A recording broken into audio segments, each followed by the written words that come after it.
Hello everyone, very welcome to my channel. आप सभी का स्वागत है हमारे चैनल डॉक्टर ऑफ सोसाइटी में। आज की ये वीडियो रहेगी ऑन नॉन पॉजिटिविस्ट मेथडोलॉजी। ये वीडियो रहेगी कुछ कॉन्सेप्ट्स पे, जिसमें मैं आपको समझाऊंगी कि नॉन पॉजिटिविस्ट मेथडोलॉजीज क्या होती हैं और इसके अंदर जो ये सारे आते हैं फेनोमेनोलॉजी, सिंबॉलिक इंटरएक्शनिज्म, एथनोमेथडोलॉजी, ये सब क्या है, इनका मैं आपको ब्रीफली इंट्रोडक्शन दूंगी, इनके बारे में समझाऊंगी। तो पूरी वीडियो देखिएगा, इसके बाद आपको ज़रूर ये सारे कॉन्सेप्ट क्लियर हो जाएंगे। ओके, तो चलिए अब स्टार्ट करते हैं अपनी वीडियो को। तो सबसे पहले हम ये जान लेते हैं कि what is positivist approach. Non positivist approach को जानने के लिए आपको पॉजिटिविस्ट अप्रोच को जानना जरूरी है। तो सोशियोलॉजी में हम ब्रॉडली 2 पर्सपेक्टिव पढ़ते हैं, आप सभी जानते होंगे, मैक्रो और माइक्रो। तो जो पॉजिटिविस्ट अप्रोच होता है ये हमारा मैक्रो कैटेगरी का होता है, ठीक है। इसमें positivist society as given and man as mere part of it and govern by its rules. Positive approaches like functionalism and conflict. तो जो पॉजिटिविस्ट वाले अप्रोचेस वाले सोशियोलॉजिस्ट होते हैं कि दे थिंक कि जो हमारा समाज है उसका एक भाग इंडिविजुअल है और उनके रूल्स जो सोसाइटी के अकॉर्डिंग बने हुए हैं उनको वो फॉलो करता है, ठीक है। जब भी हम पॉजिटिविस्ट अप्रोचेस कोई भी रिसर्च करते हैं तो वो ज़्यादातर क्वांटिटेटिव टूल्स ऑफ रिसर्च को अपनी रिसर्च में यूज़ करते हैं, जैसे कि फंक्शनलिज्म और कॉन्फ्लिक्ट में यूज़ किया जाता है। ये एक ब्रॉडली मैक्रो तरीके से किसी भी रिसर्च को कंडक्ट करते हैं, ठीक है। नेक्स्ट है नॉन पॉजिटिविस्ट अप्रोच। देखिए, अप्रोच या perspective simply it means a view point, ठीक है, कि कोई किस तरीके से अपना कैसा पर्सपेक्टिव किसी भी एक पर्टिकुलर फेनोमेना पर दिखाता है। ओके, सो नॉन पॉजिटिविस्ट जो थे ये सोशियोलॉजी के माइक्रो पर्सपेक्टिव को फॉलो करते हैं। They considered man as an independent thinking being, ठीक है। देखिए, ये पॉजिटिविस्ट का ठीक उल्टा है। जैसे पॉजिटिविस्ट जो वाले लोग थे वो सोसाइटी को ऊपर रखते हैं, बट नॉन पॉजिटिविस्ट वाले इंडिविजुअल को, ठीक है, who can also influence society. वो ये मानते थे कि समाज ही नहीं है बल्कि जो यहाँ के इंडिविजुअल्स हैं they can also influence society. Interpretivist sociology. अब जो ये इंटरप्रिटिविस्ट सोशियोलॉजी होती है यही नॉन पॉजिटिविस्ट है, ठीक है। अब इसके अंतर्गत आते हैं फेनोमेनोलॉजी, सिंबॉलिक इंटरएक्शनिज्म एंड एथनोमेथडोलॉजी। ये तीनों कॉन्सेप्ट जो है हमारे माइक्रो पर्सपेक्टिव के हैं या फिर इसे हम नॉन पॉजिटिविस्ट अप्रोच भी कह सकते हैं। 1 बाय 1 मैं आपको इन सभी के बारे में ब्रीफली बताने वाली हूँ। तो फर्स्ट जो हम शुरू करते हैं फेनोमेनोलॉजी, उससे पहले हम थोड़ा सा समझ लेते हैं कि what is interpretivist sociology. Okay, this approach was used for the first time by Max Weber in his book methodology of the social sciences in 1940। Okay, according to this approach, the task of sociology is to interpret the meaning attached by the individual to their actions, and understanding those meaning can only help in explaining cause and effect. देखिए, इंटरप्रिटिविस्ट जो approach था, this approach given by Max Weber in his book in methodology of social sciences इन 1949। इस book के through, इस approach के through वो ये बताना चाह रहे हैं कि जो कोई भी इंडिविजुअल होता है वो क्या करता है, इंटरैक्शन के थ्रू क्या करता है, इंटरैक्शन के थ्रू एक्शंस, अंडरस्टैंडिंग, वो एक मीनिंग बनाता है, तब जाकर वो चीज़ों को इंटरप्रिटेट करना, समझना शुरू करता है, ठीक है। वो सोसाइटी के रूल्स और रेगुलेशन को फॉलो ही सीधे नहीं करता, वो पहले इंटरैक्शन करके चीज़ों को इंटरप्रिटेट करता है, उसकी मीनिंग निकालता है, तब जाकर किसी भी चीज़ को कंसीडर करता है। The approach of max weber influenced of the emergence of non-positivist approach like phenomenology और ethnomethodology। ये दोनों जो अप्रोचेस हैं, इन अप्रोचेस को इन्फ्लुएंस करने का काम मैक्स वेबर द्वारा किया गया था, फेनोमेनोलॉजी और एथनोमेथोडोलॉजी, ठीक है। चलिए आगे देख लेते हैं कि what is phenomenology. It simply means study of phenomena in society.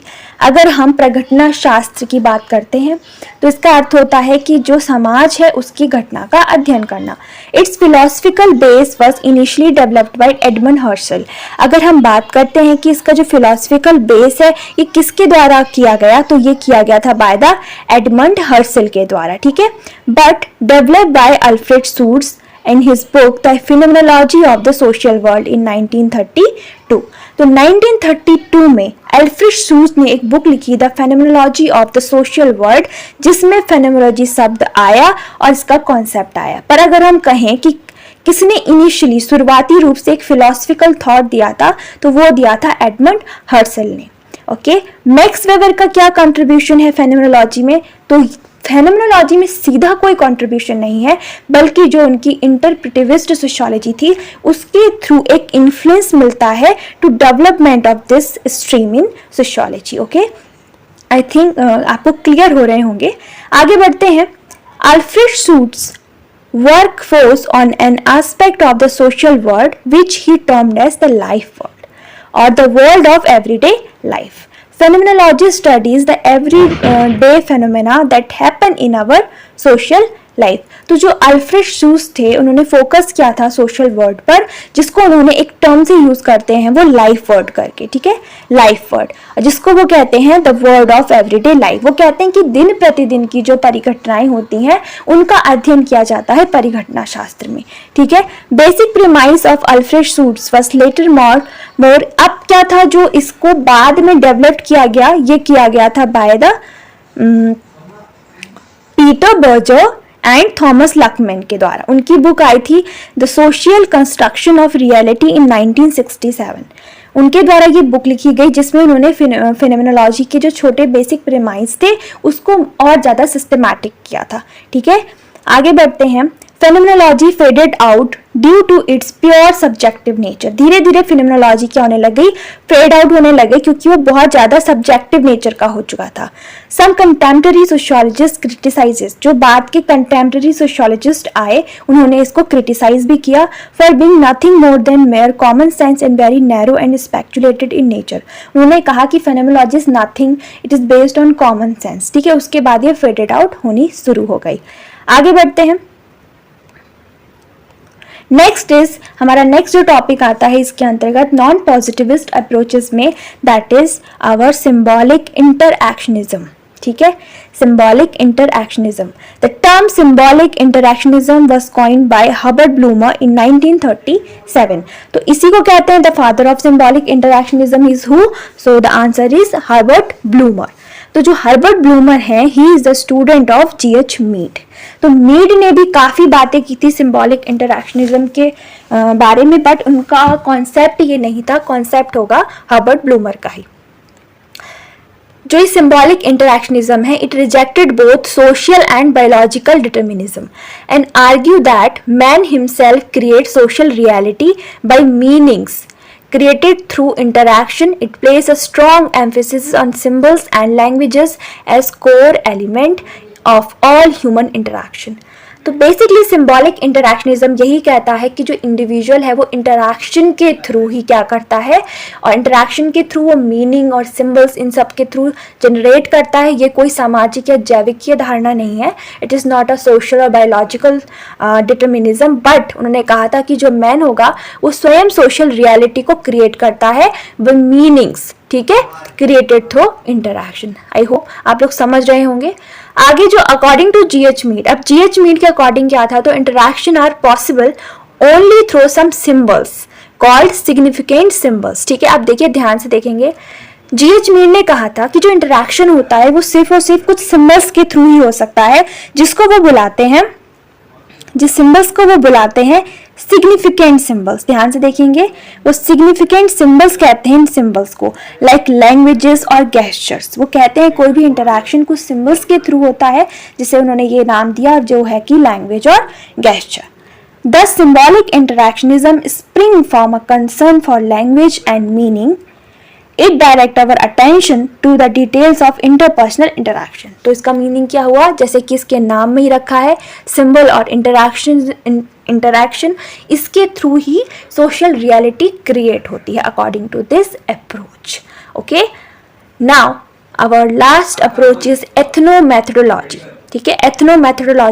एथनोमेथोडोलॉजी was proposed by Harold Garfinkel beginning in the late 1940s। ध्यान देंगे यहाँ पर, जो एथनोमेथोडोलॉजी है उसकी शुरुआत तो हो गई थी, एक तरीके से उसको प्रपोज कर दिया गया था इन 1940s बाय हारोल्ड गारफिंकल, बट उसे एक सिस्टमैटिक तरीके से बुक के थ्रू पब्लिश किया गया in 1967 in his book studies in ethnomethodology. ठीक है जी, स्टडीज इन एथनोमेथोडोलॉजी में इसको बुक के थ्रू प्रेजेंट किया गया, बट बिगिनिंग हो चुकी थी इन 1940।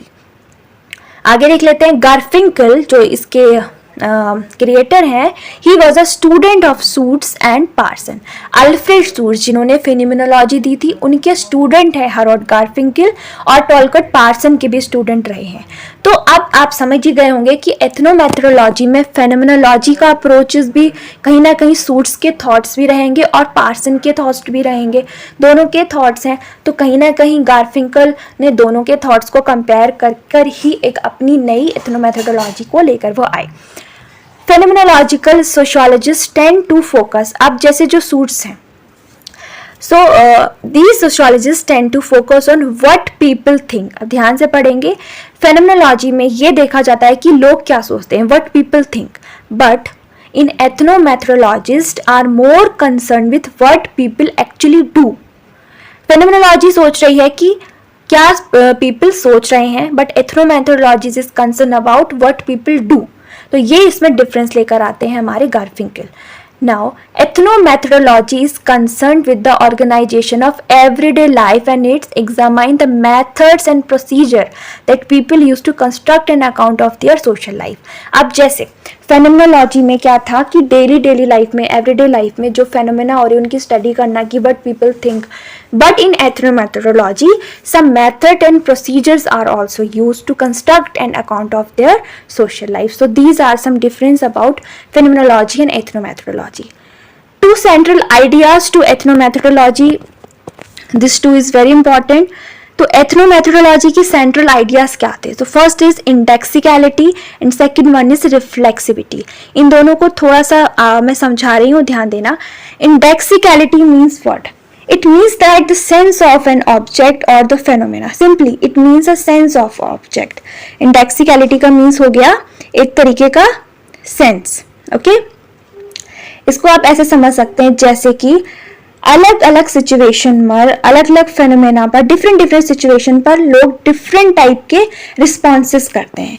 जैसे कि अगर कोई पर्सन है, अगर वो किसी इंटरव्यू को फेस कर रहा है तो वहाँ पर उसकी लैंग्वेज, उसका इंटरेक्शन इज डिफरेंट, हालांकि वो अपने घर में बैठा होगा उससे अलग होगा। इसीलिए इंडेक्सिकलिटी का सिंपली मीन्स हो गया कि it means that the sense of an object और फिनोमेना, किसी भी स्पेसिफिक सिचुएशन के अकॉर्डिंग इंटरेक्शन और ऑब्जेक्ट, फिनोमेना, मेथड्स, ये सारी चीजें चेंज होती रहती हैं। Next is reflectivity. अब इसका मीन्स क्या होता है? रिफ्लेक्सिविटी का मीन्स यहाँ पर एक्स होना चाहिए था, ठीक है। ये रेफर करता है our sense of order is a result of conversational processes. अब इसका मतलब ये होता है कि ये एक रिफ्लेक्टिव एक्शन की तरह काम करता है एंड ये दिखाना चाहता है कि जो इंडिविजुअल ने क्रिएट किया है, इंडिविजुअल ने कंपेयर किया है अलग एक पैटर्न से, तो किस तरीके से वो दूसरा उसको रिफ्लेक्ट करता है। किसी एक सिचुएशन से दूसरा इंसान उसको कैसे रिफ्लेक्ट करता है, ये एक तरीके का रिफ्लेक्टिव एक्शन है कंजर्वेशन प्रोसेस में। तो ये दो थे आइडियाज अबाउट एथनोमेथोडोलॉजी। और इसके बाद हम इसका लास्ट देख लेते हैं जो कि बहुत इंपॉर्टेंट रहेगा कि ethnomethodologists are neither interested in micro structure और मैक्रो स्ट्रक्चर।